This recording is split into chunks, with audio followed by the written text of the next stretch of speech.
Alors bonjour, bienvenue à quelques nuances d'auteur de Polar dans la version virtuelle de l'été 2026. On inaugure cette série d'entretiens avec des auteurs de la francophonie, avec Corinne Jacquet, que j'ai le plaisir d'accueillir. Bonjour Corinne, Bonjour Michel, merci de ça m'avoir va accueilli bien? dans l'émission. Très très bien. Je suis à Montréal, tu sais, c'est original parce que je ne suis pas tout le temps. Oui, tout à fait. Alors, Corinne, toi, tu es originaire de Genève. Oui, Qu'est-ce qui t'a fait t'intéresser à la littérature, aux littératures policières? J'imagine que dans ton enfance, tu avais déjà des intérêts pour la lecture. alors j'avais des intérêts pour les petits romans pour enfants avec des énigmes, avec des enquêtes, etc. Et puis en grandissant, dans la bibliothèque familiale, il y avait les livres de Simenon et je piquais en douce les magrets que je lisais sous ma couette avec une lampe de poche. Et euh, j'ai pris le goût de ça. Après, en grandissant, j'ai découvert Agatha Christie. Et Agatha, c'est vraiment l'atmosphère qui me correspond le plus, en fait. Et, et de là, bah, forcément, l'intérêt pour les enquêtes. Donc, j'ai évidemment découvert tous les grands français du noir, etc. Et je ne me suis même pas posé la question de vers quoi j'allais écrire parce qu'en fait, bah, c'est venu tout naturellement. C'était mon univers, quoi. Ouais. Et tu demeures à Verrier. Verrier, comme on le voit sur la carte, c'est quoi? C'est une commune près de Genève? Alors, c'est une commune. Tu sais, Genève est très petit. Donc, nous, en bus, on est à un quart d'heure du centre-ville. Mais on est en pleine campagne et on a la chance d'habiter vraiment en pleine nature. Et je suis venue vivre là par amour parce que mon mari était né là. Moi, j'ai grandi en ville et on est dans un très bel endroit dans la campagne genevoise. Ah ouais. Tu as fait des études classiques. J'imagine que comme moi, tu as étudié le grec, le latin. Alors, moi, je m'en suis tenue au latin, personnellement. C'était déjà assez difficile et j'ai fait ce qu'on appelle chez nous la maturité, ce qu'est le bachot, je crois, baccalauréat, je crois ici. Ouais. Donc, moi, j'ai fait une maturité latine. Et puis après, je me suis dirigée à l'université vers les sciences politiques. Et mon meilleur ami de l'époque m'a entraîné vers les hautes études internationales parce qu'on a un institut à Genève, donc un institut de géopolitique en fait. Et c'est là que j'ai fait ma maîtrise. Alors, si on fait ton parcours professionnel, on débute, Oui, disons, en 1983, tu es entré au journal La Suite et là, tu rédigeais des faits divers, histoires criminelles. oui. Oui, alors là, j'ai vraiment des romans policiers, je suis tombée dans la réalité, si tu veux. J'ai très vite eu le goût de suivre mes collègues qui s'occupaient de faits divers et de judiciaire. Donc, on m'a adoptée et puis ben, je suis devenue la responsable au bout d'un petit moment de tout ce qu'on appelle aujourd'hui police-justice dans les grands médias. Et c'est là que j'ai découvert le fonctionnement de la justice, le fonctionnement de la police. Et t'imagines bien qu'en aimant les énigmes policières, ben, j'étais passionnée. Donc, voilà, je suis tombée là-dedans, en fait. C'était une espèce de feuilleton, en fait, qui était publié, qui s'intitulait Meurtre à Genève. Voilà, alors on m'a demandé à l'époque, bon, je crois que ça se fait toujours d'ailleurs aujourd'hui, les journaux pendant l'été préparent ce que chez nous on appelle du biscuit, c'est-à-dire de la Oui. réserve. Quand il n'y a pas d'actualité puis que les pages sont vides, il faut avoir des choses à publier de réserve. Et donc, moi, mon patron m'avait dit, mais vous avez le goût du fait divers, allez rechercher dans nos archives des anciennes affaires de Genève. Et donc, j'ai été jusqu'en 1916 rechercher des affaires de meurtre qui avaient eu lieu dans ma ville. Et je les publiais. Une semaine, c'était une histoire. Et chaque jour, il y avait une page à la fin de laquelle on disait, il ouvrit la porte, ouvrit de grands yeux, et la suite demain. Et donc, les gens étaient très passionnés par cette série, je Oui. dois dire, ça a très bien fonctionné. Le vieux système du feuilleton, c'était assez étonnant d'ailleurs. Et puis, j'ai fait ça pendant 2 étés de suite sur Ça des anciens. tenait ça tenait les lecteurs en haleine, en savoir plus la prochaine fois. Oui, puis c'était, si tu vois, c'était vraiment des histoires qui s'étaient passées au coin de leur rue. Alors les Ah ouais. gens, ils disaient des choses qui se passaient à Chicago, à New York, tout, à Paris. Et puis là, tout à coup, ben non, c'était dans la rue d'à côté, donc ça avait beaucoup, beaucoup d'intérêt. Ouais. En 1992, tu as quitté ce quotidien pour travailler dans d'autres journaux, dans le Nouveau Quotidien, dans Le Matin, mais surtout pour l'agence Associated Press. Tu étais correspondante, en fait. Alors en fait, quand j'ai arrêté au journal, parce qu'il y avait des gros problèmes de personnel et tout, et puis moi j'ai quitté le journal, mais j'ai gardé ma place au palais de justice. Et en fait, je travaillais pour ces différents médias depuis le palais de justice, et essentiellement, prioritairement pour Associated Press, dont j'étais la correspondante au palais de justice. En 96, tu as fondé le journal de Verrier. Oui. Oui, alors ça, c'est un de mes bébés dont je suis assez fière parce que dans notre belle campagne, il n'y avait pas de vecteur de communication entre les gens. Et moi, j'estimais que dans une commune qui avait toute une vie, des clubs, des associations, des événements, il fallait que les gens communiquent. Et donc, moi, j'avais quitté un peu la grande presse parce que j'avais eu le bonheur de mettre au monde un petit garçon et j'avais l'intention de m'en occuper. Donc, il fallait que je me fabrique un job à la maison. Et j'ai fait ça. J'ai fondé le journal communal. Et au départ, c'était franchement un peu un défi. Je ne savais pas combien de temps j'allais tenir. Et je l'ai géré pendant 25 ans. Voilà. Donc, Belle et expérience. c'est passionnant parce que c'est vraiment la vie de proximité. Je veux dire, tu racontes vraiment la petite dame de la maison d'à côté, la fête du foot, la fête des Ah, enfants, tu vas chez les personnes âgées, tu vas. Et en fait, c'est une merveilleuse immersion sociologique que j'ai adorée. ouais. Tu as tenu également pendant plusieurs mois une chronique littéraire à la télévision. Oui, alors ça, c'était sur l'Aimant Bleu, c'est une télévision locale à Genève. Et ce sont des clips, enfin, il y avait un sponsor qui donnait des livres. Et j'avais une série de livres à lire et à chroniquer. Et donc, chaque fois, je lisais le livre, je préparais ma chronique, et puis nous tournions en extérieur des petits clips où je marchais dans la rue, où j'étais assise sur une statue, où j'étais, voilà. Et on a fait ça pendant, je sais pas, pendant un an ou deux avec Clément Bleu. Je faisais ces petits clips littéraires. Ouais. Tu as vraiment plusieurs cordes à ton arc. En 1997, tu as écrit un livret d'un spectacle musical qui s'intitulait Les Enfants de l'Apocalypse. Oui, si tu te souviens, en 97, on commençait à être très inquiet avec cette en 2000 qui allait arriver. Ah Et ouais. puis tout le monde parlait du bug, du fameux bug qui allait tout couper, qu'on n'allait plus rien avoir, plus d'ordinateur, plus d'électricité, qu'on allait tous mourir à la limite.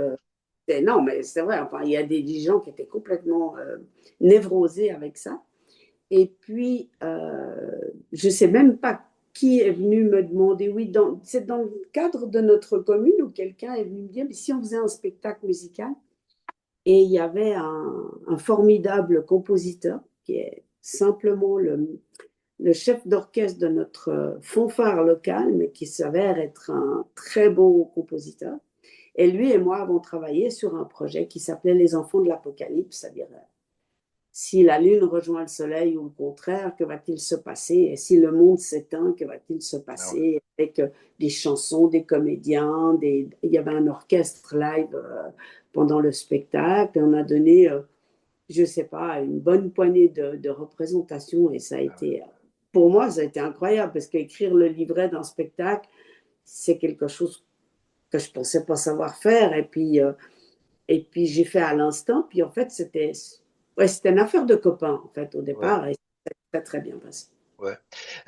Si on fait un petit saut dans le temps, en 2021, tu as reçu le mérite de Verrier, probablement pour l'ensemble de ta contribution pour ta Ouais, commune, comme ta communauté. ouais, ça, je suis très fière parce que c'est ma commune. Et puis en fait, moi, je n'étais pas une enfant de la commune, donc j'ai dû me faire adopter. Ouais. Et le journal a beaucoup aidé, le journal local a beaucoup aidé à ce que les gens me connaissent et m'adoptent. Et c'est vrai que j'ai participé à différentes associations locales et tout. Et en fait, en 21, on m'appelle l'honneur de me remettre ce mérite devant tous mes amis, ma famille, etc. C'était un beau moment et j'ai reçu un beau diplôme. J'étais très fière. Je dois reconnaître que j'étais très fière. On revient un peu dans le temps. En 2016, tu as fondé les éditions du Chien jaune. J'ai vu Oui, que au départ, c'était un projet pour publier en format poche tes ouvrages qui étaient moins disponibles mais, sur le marché. exactement. Et c'est un peu à cause du Québec que j'ai créé ça. Enfin, à cause, grâce au Québec que j'ai créé ça. Parce qu'en fait, j'avais été invitée à Québec en toutes lettres et je n'avais plus de mes romans disponibles parce qu'ils étaient épuisés. Alors, je me suis dit, ben, en fait, sur le pas de si compliqué, je vais rééditer mon premier roman en format poche. Et le hasard a voulu que je trouve un graphiste à Québec et que je fasse monter le livre, imprimer le livre à Québec et pour avoir des livres à présenter à ce festival Québec en toutes lettres et parce que mes livres ne sont pas, mes ouvrages ne sont pas diffusés au Québec normalement. Donc ça a lancé le premier et après tous les autres titres ont suivi et de la réédition de mes livres en poche, Le Chien jaune est devenu une maison d'édition à partir du jour où j'ai commencé à éditer d'autres gens que moi. Pourquoi le Chien jaune? Alors, Le Chien jaune, on revient à Simenon, parce que Ah oui, ça. Simenon a écrit un magnifique roman qui s'appelle Le Chien jaune, dont je recommande la lecture vraiment, parce que c'est vraiment un bouquin que j'ai adoré. Et parce que dans notre famille, moi j'adore les chiens, et dans notre famille, nous avions un labrador, mais un yellow labrador, comme disent les Anglais, c'est-à-dire un labrador jaune, parce que mon fils petit disait, mais en fait, yellow, ça veut dire jaune, donc on a un chien jaune. Et voilà, et le nom est resté anecdotiquement dans la famille, et quand il s'est agi de trouver un logo, ben, ça faisait référence à Simenon, ça me plaisait beaucoup. Voilà, Puis se sont ajoutés des auteurs que tu as repérés également, que voilà. tu as publiés aux éditions. Exactement. On en voit d'ailleurs la liste un peu à l'écran, là. Oui, merci. C'était au départ les deux premiers étaient des amis qui avaient écrit des textes et puis qui ne trouvaient pas forcément d'éditeur. Et je dis, bah, pourquoi pas? Moi, j'ai les outils finalement, puisque j'édite mes livres, j'ai les outils pour éditer les autres. Et j'ai commencé à publier. C'est pour ça qu'on appelle ça des inédits. C'est notre collection inédits, parce que justement, ça n'a pas été édité avant. Et petit à petit, se sont ajoutés d'autres auteurs, essentiellement des amis au départ. Et puis maintenant, maintenant c'est des manuscrits qui viennent parce que comme notre maison d'édition se fait connaître, euh, on reçoit des manuscrits tout petits que nous sommes. Nous en recevons deux ou trois par semaine. Et donc, de tout ça sont nées des nouvelles collaborations. Parfait. Alors, si on fait maintenant ton parcours littéraire en commençant par les histoires policières et judiciaires. En 1990, tu as regroupé en fait dans un livre Meurtre à Genève les chroniques que tu avais écrites dans le journal. Oui. Oui, parce que mais ça, enfin, j'ai eu beaucoup de chance en fait dans ma vie littéraire parce que là, j'avais ce feuilleton dont je t'ai parlé avant. Pour moi, il était écrit, il était publié, c'était fini. Et il y a un grand éditeur genevois qui un jour m'a convoqué à déjeuner et puis il m'a dit, ben voilà, moi j'aimerais regrouper toutes vos histoires dans un volume et j'aimerais publier ça, publier votre livre. Tu imagines bien que quand tu as rêvé d'être auteur et puis qu'il y a un éditeur qui vient te chercher, tu réfléchis pas très longtemps et puis tu y vas. La grande chance, c'est que en fait, c'est devenu donc un livre et la moitié de mes lecteurs, c'était ceux qui me lisaient dans le journal, qui se sont empressés de venir me rencontrer à des dédicaces et d'acheter le livre, dont certains sont restés des lecteurs jusqu'à maintenant. Et donc, j'ai rencontré un premier public grâce à ce livre. Oui. Et ça a été réédité en 2017. Alors, ça a été réédité en 2017 parce qu'il était épuisé et qu'on nous le réclamait tout le temps. Et donc, l'éditeur de l'époque, son fils d'ailleurs, c'est drôle parce que c'était le fils du monsieur qui m'avait d'abord édité. C'est les éditions Slatkin à Genève. Et avec Yvan Slatkin, on a décidé de rééditer le livre. Alors, j'ai repris les textes. Je peux te dire que 27 ans après, tu as plus tout à fait la même plume, enfin, tu n'as pas les mêmes exigences en tout cas. Et donc, j'ai un peu réécrit chaque histoire et c'est ressorti en 2017, oui. Et ce volume-là, ça a inspiré aussi la création d'un spectacle, Drame, qui était joué dans les vieux trams de Genève.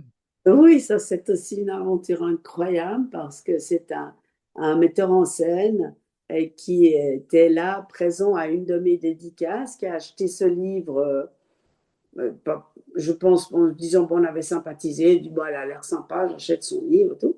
Il est parti du magasin et il est revenu une demi-heure après en me disant, j'ai trouvé ce que je voulais faire, vous m'avez donné le sujet de mon prochain spectacle. Et en fait, Folie, il a mis en scène des faits divers un peu comiques Ouais, dans les vieux trams verts. À Genève, on a ces vieux trams. Il y a des passionnés qui les collectionnent, qui les ah ouais, entretiennent, donc ils roulent l'été pour les touristes. Certaines fois même, on a eu des restaurants dedans et tout. ah ouais. Et là, c'était le spectacle. Donc, tout le monde montait à bord, on partait, on s'arrêtait à un emplacement, il y avait une scénette qui était jouée, et puis on applaudissait, et puis on repartait, et on s'arrêtait à un autre endroit. Et c'était un truc qui a eu un succès incroyable. Ce n'est pas dû à mon livre, c'était dû au spectacle, au tram. Et encore maintenant, il y a des gens qui disent, ah, j'ai pas pu avoir des billets, comment c'est possible? Et tout. Donc pour mon ami metteur en scène, c'était vraiment une réussite. Et Ouais. ça, bah, pour moi, c'est évidemment, quand on prend ton livre pour en faire un spectacle, bah, c'est super chouette, quoi. En 1993, tu as publié La Secrète à 100 ans. C'était l'histoire de la police, de la sûreté genevoise. Donc, c'était probablement le premier livre qui était écrit sur l'histoire de ce corps policier. Oui, parce qu'en fait, il y avait eu en 1992 les 100 ans de cette police judiciaire à Genève avec différents événements. Et quand j'ai demandé où est le livre qui raconte ces 100 ans, ces messieurs se sont regardés un peu gênés. On dit, bon, en fait, il n'y en a pas. Et on m'a regardé, on m'a dit, bon, toi, tu sais écrire, t'as qu'à l'écrire. C'était une boutade au départ. J'ai dit, bon, moi, je veux bien l'écrire, mais il faut m'ouvrir toutes vos archives parce que la police, ben, les archives de la police, ça ne se trouve pas Ah, dans la rue. Ni, voilà. Donc, ils m'ont tout prêté. Et j'ai sorti ce livre en 93 qui a été offert à des milliers, parce qu'il est sorti à plusieurs milliers d'exemplaires, à des milliers de jeunes policiers qui le recevaient quand ils prêtaient serment. Voilà. pour Donc, c'est un livre. comprendre, ça leur permettait de comprendre dans quelle organisation ils Oui. allaient. Et puis la chance qu'ils avaient de travailler aujourd'hui avec certains outils, quand ils voyaient il y a 100 ans comment Ah ouais, les collègues devaient se débrouiller, c'était très intéressant, parce qu'il y avait beaucoup d'études de la société aussi dedans, parce que la aussi, ouais, police évolue en fonction de la société aussi. ouais, tout à fait. En 2006, tu as publié Dominique Poncet ou La noblesse de défendre. C'est un ouvrage en hommage à un avocat célèbre de Genève. Oui, alors c'est pour moi le plus grand, mais je veux vexer personne, alors on va dire un des plus grands avocats de l'histoire judiciaire genevoise, avec qui j'avais eu la chance de travailler quand j'étais chroniqueuse judiciaire et qui m'aidait beaucoup à comprendre. Moi, je n'avais pas une formation de juriste, et donc c'est quelqu'un à qui je pouvais faire appel quand il y avait une décision de justice que je comprenais, que j'avais peine à analyser, donc il m'aidait énormément. Il est malheureusement décédé en 2004. Et le barreau genevois est venu à moi pour me demander de rédiger une plaquette en hommage à cet avocat. Et puis l'ampleur du bonhomme a fait que ça ne pouvait pas être une plaquette, ça devait être un livre. Et donc j'ai dû dans un temps record, parce qu'il y avait un événement prévu, Ouais. euh, j'ai dû dans un temps record écrire ce livre qui est pour moi ma plus grande fierté, parce que le personnage est magnifique et je pense qu'on écrit bien quand le sujet est bon. Voilà. Donc, c'est une de mes grandes fiertés, ce livre-là. Oui. En 2020, tu as publié L'énigme Jacoud, un procès il y a 60 ans. J'imagine que c'est un procès qui était vraiment important à Genève. Alors, c'est un procès qui a scindé Genève en deux, parce qu'il y avait les pour et les contre. Et c'était l'histoire d'un bâtonnier, un grand bonhomme de la politique genevoise, qui était accusé de meurtre. Et son procès a fait venir à Genève des centaines de journalistes du monde entier, notamment des Français. Il était défendu par un bâtonnier genevois, mais qui avait fait appel à René Fleuriot en France pour venir aider à la défense. Et donc, ça a été un événement médiatique absolument phénoménal pour Genève et surtout une histoire judiciaire non résolue parce que malheureusement l'homme a toujours nié Ah et ouais. il est mort sans aveu, sans qu'on sache et on ne saura, si ce n'est lui, si c'est pas lui, on ne saura jamais qui c'est. Donc ça reste un grand point d'interrogation de notre histoire judiciaire. Et c'était passionnant à écrire, c'était passionnant à faire. De nouveau, tu vois un peu l'histoire, le fonctionnement de la justice, le fonctionnement de la police, ça reste toujours un peu la même sphère, quoi, en fait. Ouais, tout à fait. Et là, 2020, bien, est arrivée la COVID. C'est une période idéale pour se confiner, donc faire de la recherche. Tu as fait de la recherche sur Internet et tu avais un projet en tête, et c'est devenu une série qui s'intitule Corinne Jacquet raconte. En Oui, 2020, des meurtres sur commande. En 2024, des crimes passionnels. Et en 2025, l'ADN ou le hasard. exactement. Oui, c'est vrai qu'on était tous, pendant le confinement, ben, on s'occupait comme on pouvait tous. Et on a de la chance maintenant, en tout cas en Suisse, d'avoir une énorme partie de notre presse qui a été scannée, qui a été numérisée, et on a accès aux archives de la presse sur plus d'un siècle, en libre accès. Et je me suis amusée au départ, c'était un jeu, j'avais un sujet, je cherchais à trouver des articles sur le sujet.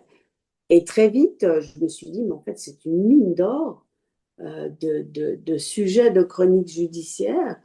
Et j'ai eu l'idée de faire un livre avec 7 affaires au départ. Le premier, meurtre sur commande, de meurtres commandités, de meurtres qu'on ne commet pas soi-même.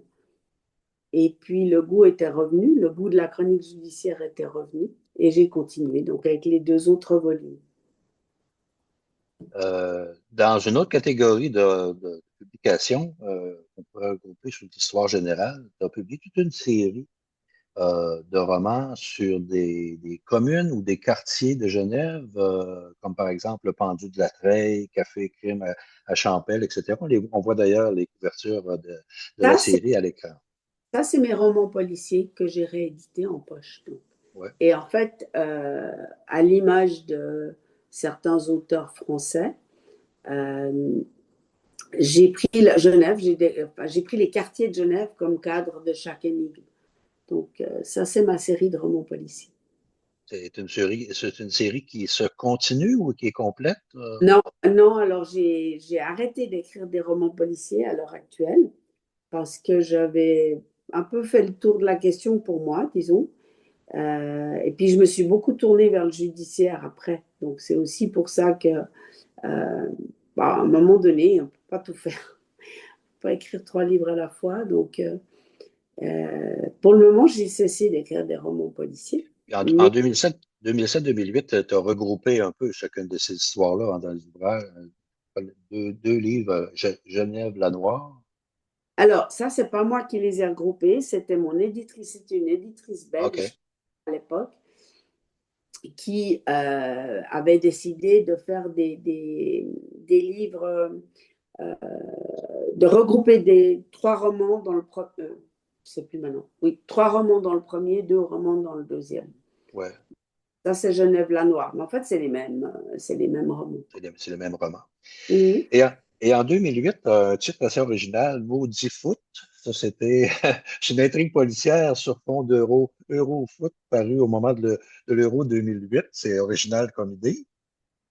Oui, c'est aussi un roman policier. En fait, il y avait l'Eurofoot, je crois que c'était Suisse-Autriche, les pays hôtes.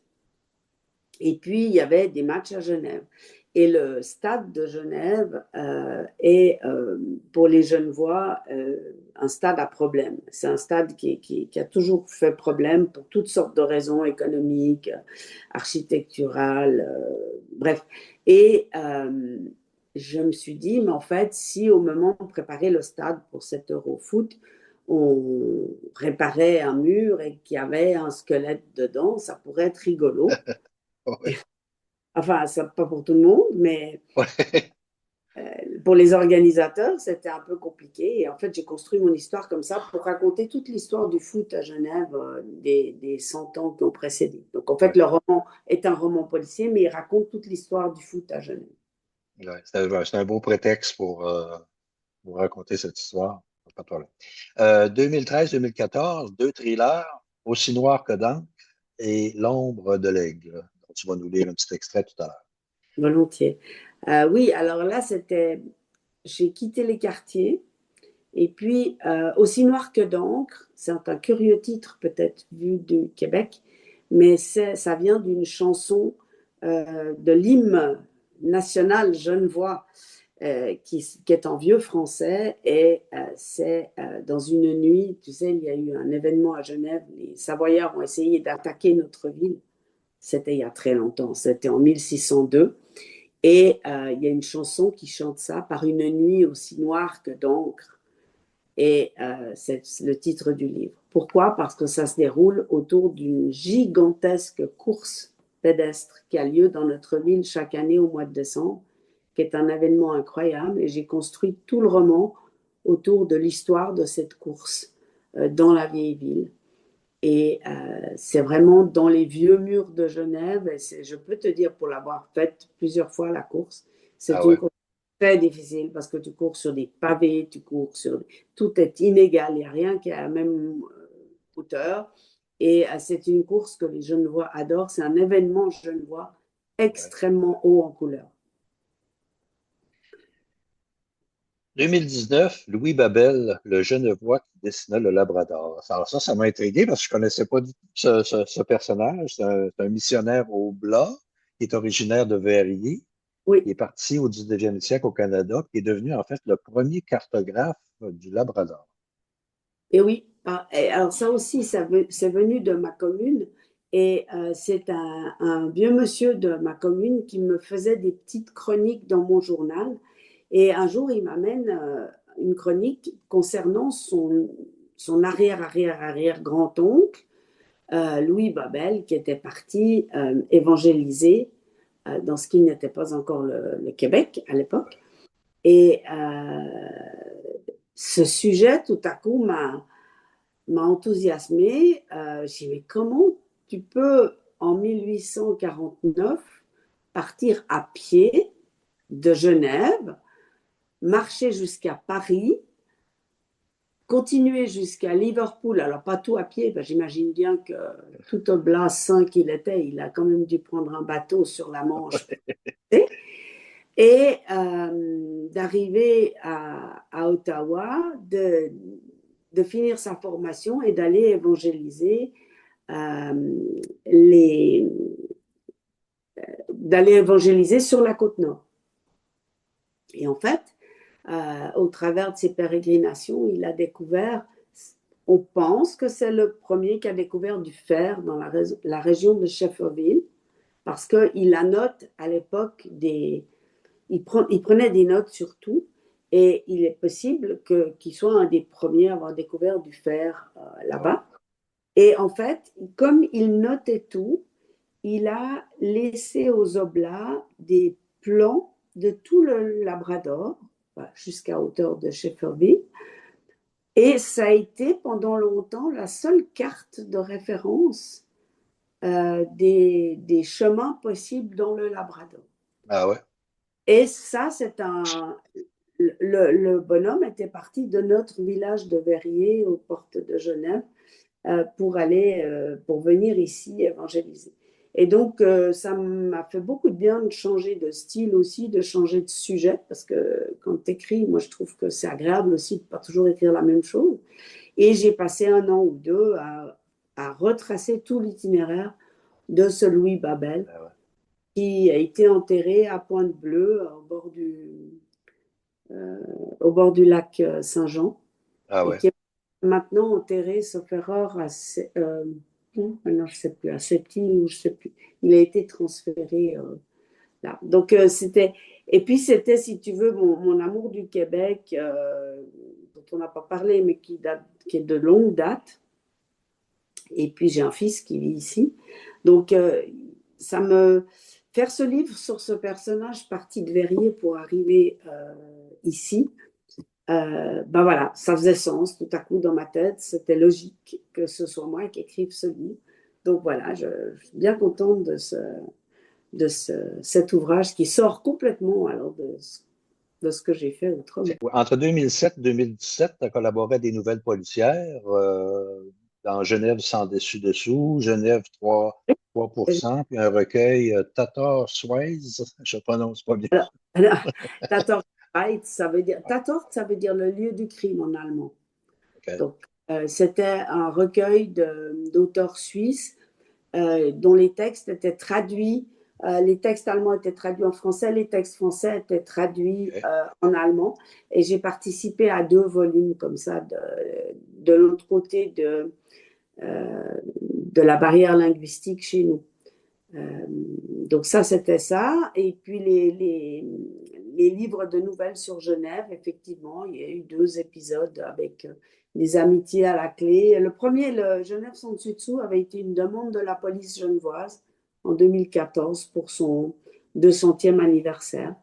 Et donc, on était 5 auteurs à avoir écrit sur des histoires policières dans Genève. C'était pour célébrer l'anniversaire. De 2004 à 2014, tu as dirigé différents ateliers d'écriture dans des classes d'écoles publiques et privées autour de la nouvelle policière et des faits divers, toujours ton sujet de prédilection. Ça a donné naissance à une série de romans pour enfants, Oui, les Monsieur Chose. Monsieur Chose et le collectionneur de mots, Monsieur Chose et la flamme olympique, Monsieur Chose contre Big Ben, Monsieur Chose au pays des astronautes et Monsieur Chose et la marmite escalade. de l'escalade, oui. De Alors, l'escalade.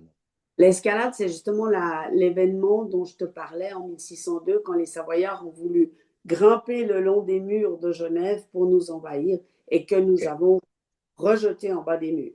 Bon, Donc, c'est notre fête nationale, c'est notre événement national genevois, si tu veux. ouais. Ça, c'est la fierté d'être indépendant. Et Alors, donc, qui est ce monsieur Chose? alors, Monsieur Chose, en fait, c'était des ateliers d'écriture pour les enfants. Il existe quelque chose chez nous qui s'appelle la bataille des livres, qui est une aventure extrêmement intéressante. Les classes d'école peuvent s'inscrire au concours. Ils reçoivent un sac avec, on va dire, 15 ou 20 livres dedans, d'auteurs pour les enfants.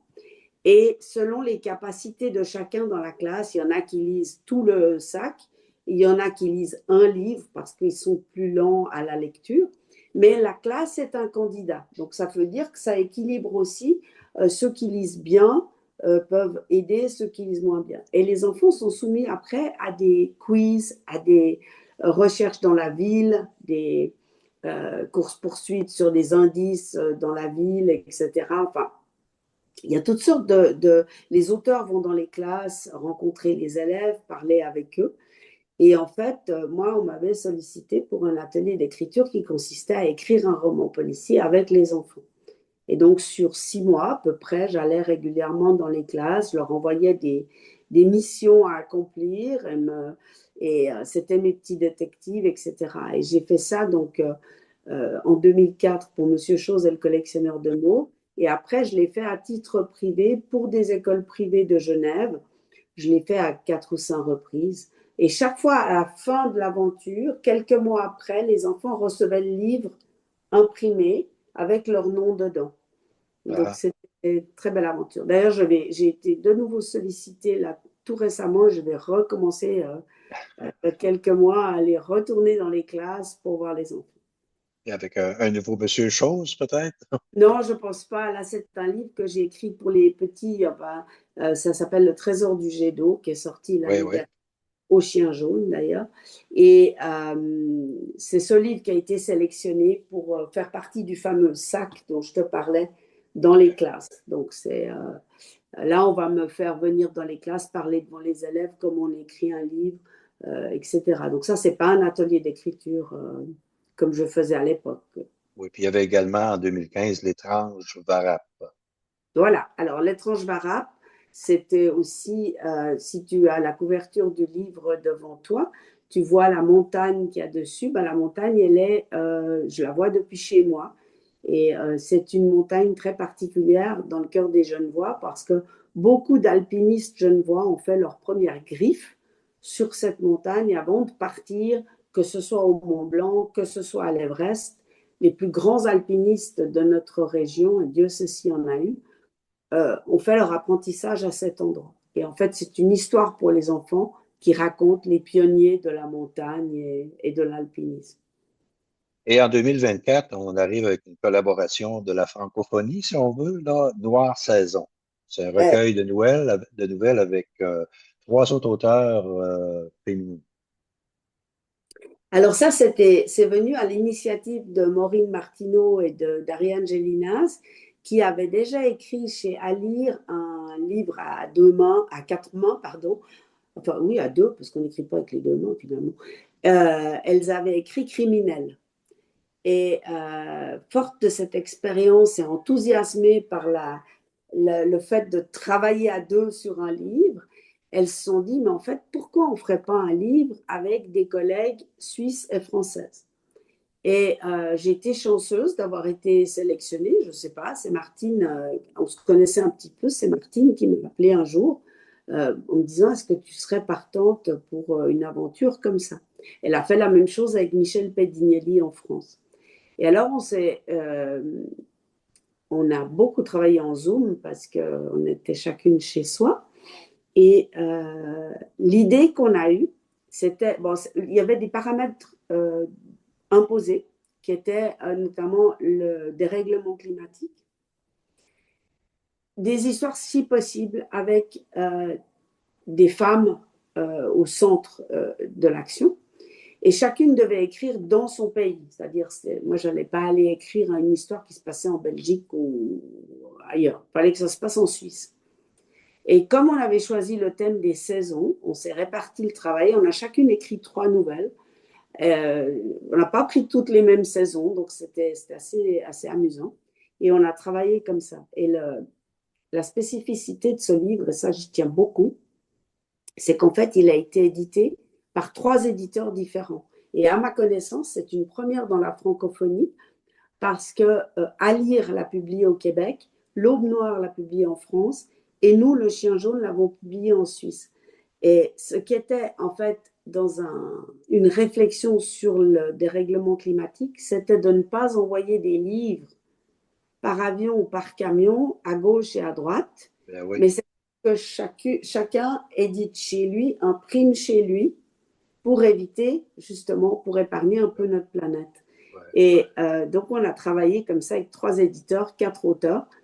C'était un petit peu tricoté par moment parce qu'on se passait les textes, on se passait les. Oui, c'était pas tout simple à faire, mais c'est une aventure extraordinaire et qui me vaut donc d'être publiée chez Alire au Québec. Ça, Tout à fait. énormément parce que c'est important pour moi. C'est un ouvrage que j'avais bien aimé. D'ailleurs, j'ai fait une recension sur mon blog Oui, littéraire lorsque j'avais reçu l'exemplaire. J'aimerais ça qu'on découvre ensemble un peu la plume de Corinne. Alors, je t'avais demandé de sélectionner un petit texte, une courte portion de texte d'une de tes publications, et je pense que tu as choisi de nous lire un extrait de L'ombre de l'aigle. c'est ça. On t'écoute. Merci, Michel. Ses doigts s'abîmaient à force de les frotter au mur et aux petites briques rectangulaires qui les constituaient. Impossible de savoir depuis combien de temps elle était enfermée dans cette espèce de caveau sans fin. Par moments, elle percevait des petits glissements, sans doute des rats. Il y en avait sous la ville. Quand l'angoisse montait, par vagues, elle se forçait à respirer lentement. Son instinct de survie lui disait qu'une panique lui serait fatale. Elle ne savait pas vers quoi elle se dirigeait, mais avancer offrait au moins l'espoir de déboucher quelque part. C'était toujours mieux que l'immobilité. Elle avait tant cherché ces souterrains. Elle avait tellement examiné ses plans, les avait tournés dans tous les sens, et voilà que maintenant elle en était prisonnière. Elle parcourut ainsi une trentaine de mètres avant que sa main ne touche le barreau d'un portail. Ce qu'elle vit était difficilement définissable. Il y avait là une forme étrange étalée sur un monceau de panneaux, de statues. Le cœur de la jeune femme, maintenant, battait jusque dans sa tête. Héloïse ouvrit plus largement la grille en fer forgé qui était surmontée d'un aigle bicéphale. La lumière, effleurant l'enseigne, alla se refléter contre le mur. En tremblant et dans son affolement, la jeune femme ne vit qu'une chose devant elle, l'ombre de l'aigle, juste avant de perdre connaissance. Ah, super. Euh, il y a une tradition à quelques nuances d'auteurs de polar, c'est qu'on invite notre auteur à participer à une loterie. La loterie des côtés clairs et obscurs de la nature humaine. Et pour ce OK? faire, j'ai un jeu de cartes avec des pics et des cœurs. Ouais. Les pics, les aspects sombres, les cœurs, les aspects clairs de la nature humaine. Et sur chacune des cartes, il y a un mot, une expression. Et j'aimerais savoir ce que tu penses, ce que t'inspire cette expression-là. Alors, on va la tirer en virtuel. Je vais parcourir les cartes et tu vas me dire quand arrêter. Stop. Ah, alors, c'est un cœur, J'espérais c'est ça. c'est le 2 de cœur et c'est la vérité. Ah, la vérité, je suis incapable de mentir. Je suis absolument incapable de mentir. J'ai essayé des fois pour des anniversaires, pour cacher des choses, pour faire des surprises. Et en fait, je suis absolument nulle en mensonge. Et je suis quelqu'un qui ne sait pas être faux, qui ne sait pas faire semblant, qui ne... Voilà. Donc, la vérité me va très bien parce que, en fait, je suis quelqu'un qui dit toujours la vérité, en fait. Parce que je sais pas faire autrement et je suis très mauvaise dans les mensonges. Ça se retrouve dans tes publications, en fait. Écrire de la fiction, c'est pas mentir. Ah non, écrire la fiction, ça peut être rêver, ça peut être construire un jeu avec le lecteur. Moi, les romans policiers, notamment, j'ai toujours considéré ça comme un espèce de jeu de piste avec le lecteur. Je dis, viens, Ouais, je te donne des indices, tu n'as qu'à te ouais, débrouiller, puis à la fin du compte, je te raconte ouais. quelle est l'histoire. Donc, en fait, Moi, c'est pas mentir. Non, non, c'est pas mentir. c'est ce que j'aime, moi, dans la littérature de polar. C'est cette quête, cette recherche de la solution. Et on essaie de trouver la solution avant la finale. Et l'auteur qui travaille bien son texte fait en sorte qu'il peut nous brouiller les pistes tout au long de la lecture. Mais n'es-tu pas déçu si tu devines avant la fin? Ben ouais. Ben oui, c'est ça. Donc, en fait, notre boulot à nous, bah, tu as écrit aussi, je sais, donc notre boulot à nous, auteurs, bah, c'est de faire tout pour que le lecteur ne comprenne pas avant la fin. Et puis Oui, qu'à tout la à fin, fait. il dit, ah bah ça alors, j'aurais pas pensé. Ouais, ouais, Donc, ouais, c'est ça la ouais. recette, je pense. Est-ce que tu as des projets d'écriture actuellement? Alors actuellement j'ai un livre en travail sur l'histoire de Genève, ça c'est avec des OK, photos, etc. Et puis je suis en train d'écrire un roman historique OK. sur la Belle Époque à Genève, avec des personnages enfin, qui racontent ma ville de nouveau, un peu comme dans mes romans policiers, mais cette fois, le but n'est pas du tout un roman policier, c'est un roman historique. Mais j'ai pas pu me retenir, j'ai mis un policier dedans et j'ai mis des faits, euh, des faits de l'histoire judiciaire genevoise, donc je suis incorrigible. Mais là, ce ne sera pas un roman policier. Donc, c'est à suivre. Alors, je te Ben, remercie beaucoup. Je te remercie beaucoup, Corinne. L'entretien s'intitule Quelques nuances d'auteur, mais on a vu pas mal de nuances parce que ton parcours est vraiment très impressionnant et je suis très, très content de écoute, t'avoir accueilli. je suis très, très flattée que tu m'aies retenu dans ta liste et je sais ça fait longtemps qu'on a des échanges, hein, Oui. et je suis ravie de ce moment. C'était vraiment sympa. Alors, merci beaucoup et bonne continuation, comme on dit. Merci. Bonne journée.